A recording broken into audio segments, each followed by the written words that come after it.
Is your online digital persona a portrayal of your authentic self?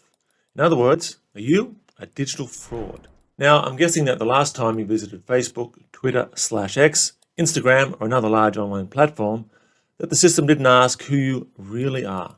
And I doubt that much of their content is designed to help you develop the most noble expression of your life. Conversely, how much of that content and their algorithm-driven culture is actually taking you further away from your authentic self?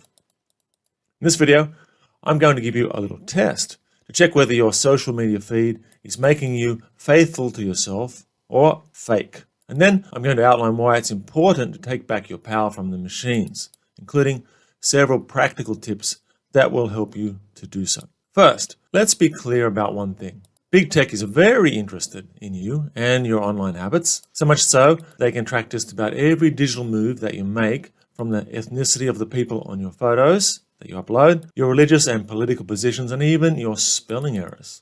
But the problem is that they aren't so much interested in what's in your heart as what's in your digital wallet. By herding us all into online tribes of like-minded folk, often with common enemies, they get to rake in more advertising revenue and munch the popcorn while the tribes beat the out of each other. Or just watch cat videos. This is what Shoshana Zuboff calls surveillance capitalism.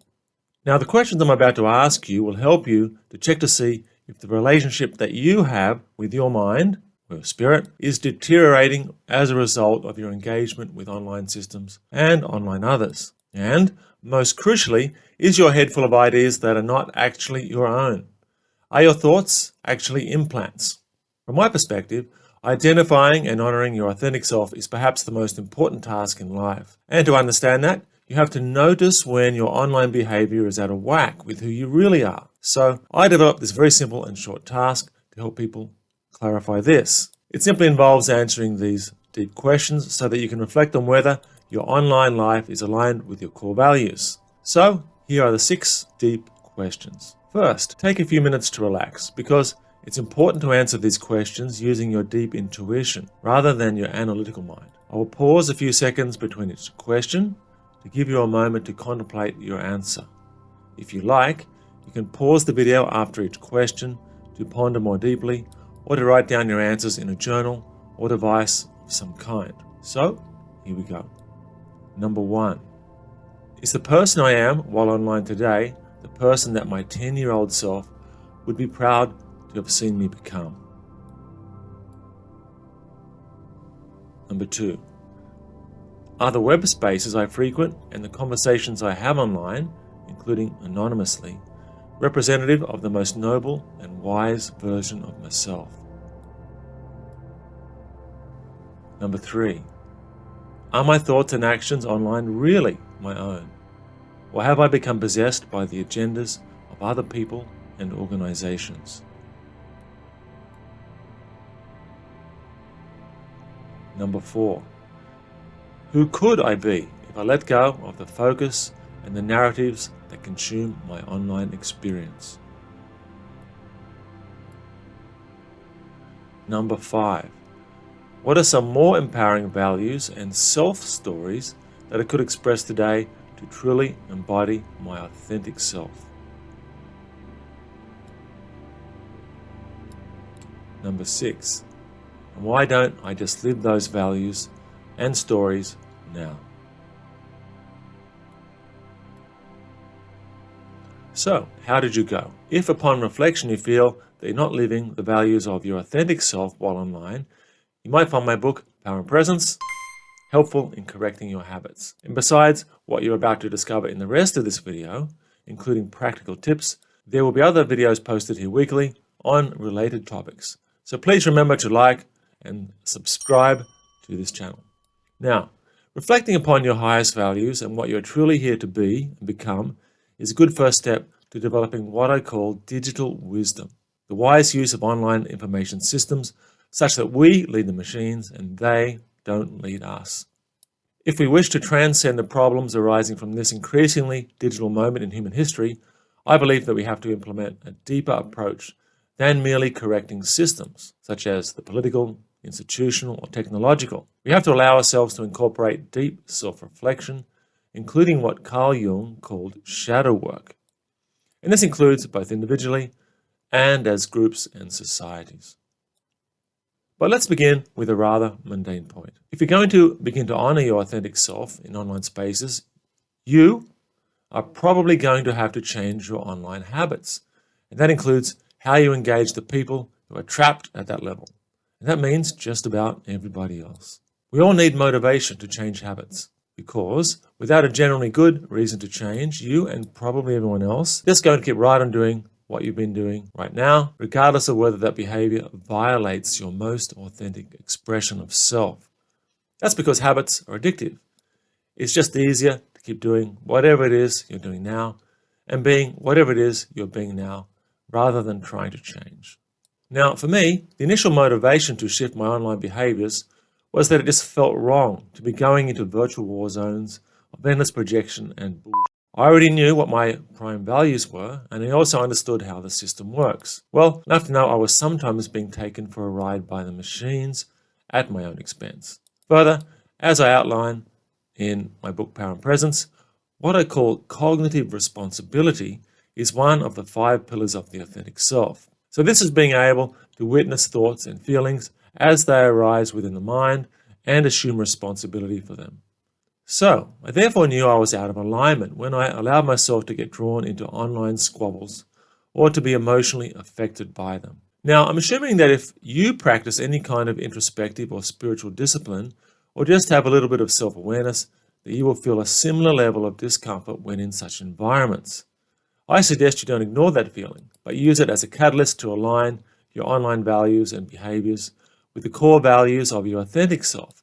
Because you can't just separate the real world and online experiences, even if you are posting anonymously while online. Your spirit knows when you have become a fraud unto yourself. Now, let me get right to a main point that I want to make. No matter which side you're fighting for in any online drama, including the culture wars, from a transcendent perspective, it's all the same. Because you're still fighting for the machine, regardless of whether you are left or right, pro-Israel, pro-Palestine, a Chinese nationalist, or an Indian nationalist. That's right, even those folks sometimes like to have a go at each other. Everyone becomes the darkness when they fight the darkness, even if they believe they are fighting for the light. And this is a pattern we've seen throughout human history. In the West, we saw it when the church started burning heretics in the Middle Ages. Today, we see it on the internet with many of those fighting online or on city streets for social justice or to save the world, when their behavior becomes intolerant, abusive, or just plain violent. Now, I know that's going to offend a few people, but as my rugby coach used to say just before telling me I'd played like crap, I'm not here to piss in your pocket. The truth is that by participating in online dramas, you are fueling the machine, a machine that uses the culture wars and other dramas to suck us into their system. If you're chronically fighting enemies, you're still part of the matrix, still part of the darkness, and the darkness is exploiting you. You're still trapped in the ego, the mind, the shadow. In other words, you've given your power away to the machines. Now, let me be clear. There are political, economic, and moral issues that are important to think deeply about and perhaps even act upon. And yet, there's a higher level of awareness that transcends the issues themselves. And I believe that we're approaching a time where many of us humans can elevate ourselves beyond these dramas to what I call the trans-tribal level. Ultimately, I believe that this awareness can make a great and positive impact on human futures, and that it is highly beneficial for us to aim for this, both as individuals and as groups and societies. I do realize that what I'm saying may be somewhat challenging to some viewers, but I also believe that if you've gotten this far into the video, you must at least have a gut feeling for what I'm talking about. There are a significant minority of people in society ready to make this change, I believe. Are you one of them? Now, let me make another important observation. If we're really honest, the reason why we get so triggered by the other side in online dramas is not so much because they're evil or stupid, but because at a deeper level we know they are just like us. Look at those haters, we sneer, in hateful projection. However, the irony of that is not lost on your authentic self. Something you will notice if you just step back for a moment and hear its quiet voice and feel what its intuition is telling you. The key is that you have to be able to observe all these systems, these groups, and these individuals without judgment, because it's judgment that pulls you into that mindset, that drama, and that system, down into that base level of consciousness. Therefore, you will know if you're trapped in the matrix, in the system, if you're chronically angry, outraged, offended, and judgmental, while believing that you are morally and intellectually superior to those you are condemning, the deplorables. We despise the online other because we see ourselves in them. They are our mirror. Therefore, you must recognize that you are them, that we are them, even as your mind wants to drag you right back into the drama, again and again and again. For the ego typically cannot handle that level of truth, and so seeks to annihilate that other instead of integrating that uncomfortable awareness and thus transcending that drama. That's the sticking point you will repeatedly encounter. Given all this, your most important job is to develop a strong connection with your authentic self, develop a capacity for mindful presence, and then bring conscious awareness to your part in your online engagements, and become aware of how you are being dragged into the system. Another way of saying all this is you have to learn how to love and forgive, to love your opponents.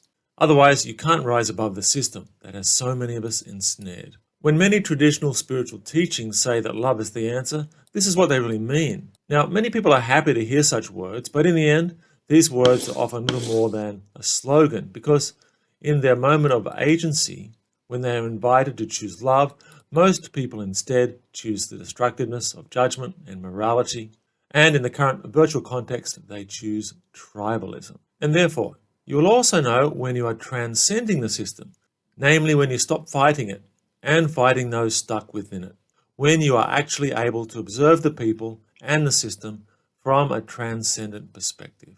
Let me conclude by saying that the 6 deep questions you answered at the beginning of this video will help you to choose behaviors and habits that more truly reflect your authentic self. I suggest that you keep these questions in mind over the next few days or weeks as you make your way around your digital spaces. And stay tuned to this Power and Presence channel as I share more tools to help you embody your authentic self and to help us all build deep futures which honor the mind, the heart, and the spirit during this digital age. See you again in the futures.